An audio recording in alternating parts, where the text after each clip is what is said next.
So you've saved up for months to see the biggest soccer game on the planet. Thunderstorms and VIP flights turned the entire Northwest into a travel nightmare. That's exactly what thousands of fans faced this past weekend during the 2026 World Cup final. If you fly even a few times a year, this information does matter.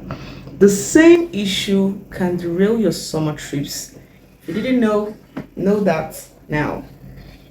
So what happened? Here's a simple timeline.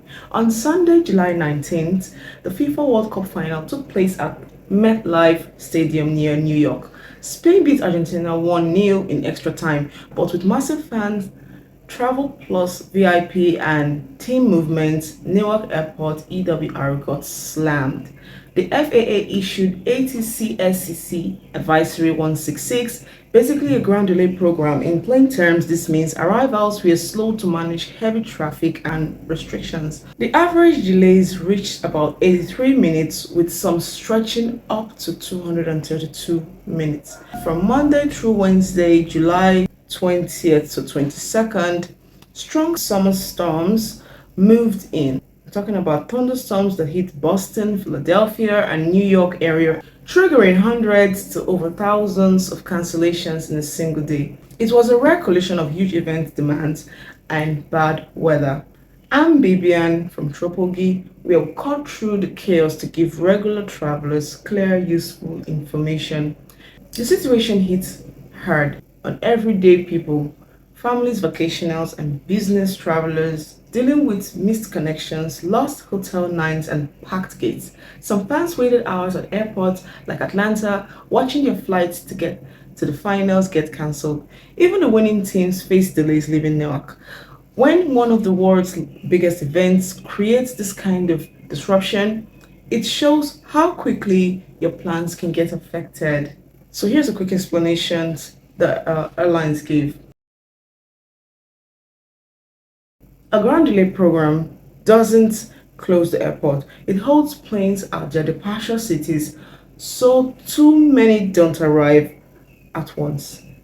It's safer overall, but it creates backups. Airlines responded quickly. JetBlue offered a fee waiver for flights through affected Northeast airports from July 20th to 22nd, letting people rebook or get refunds without penalties.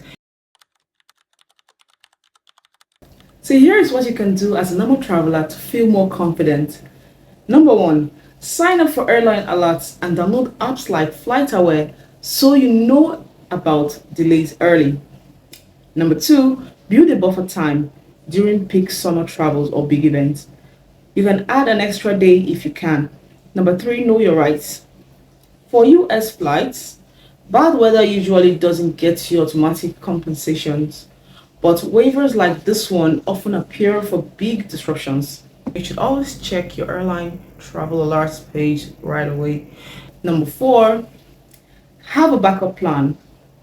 Flexible tickets, travel insurance, the covers, weather, and a list of nearby hotels or ground transports should be readily available to you.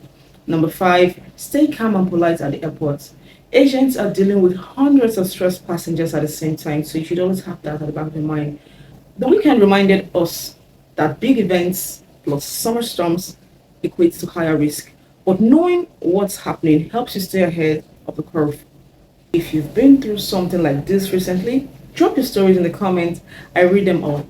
Hit like if this helps break it down clearly, and subscribe for more practical travel intels that actually helps real travelers like you and I. Stay safe on your trips and travels out there. I'm Bibian from Tropogi. See you in my next one.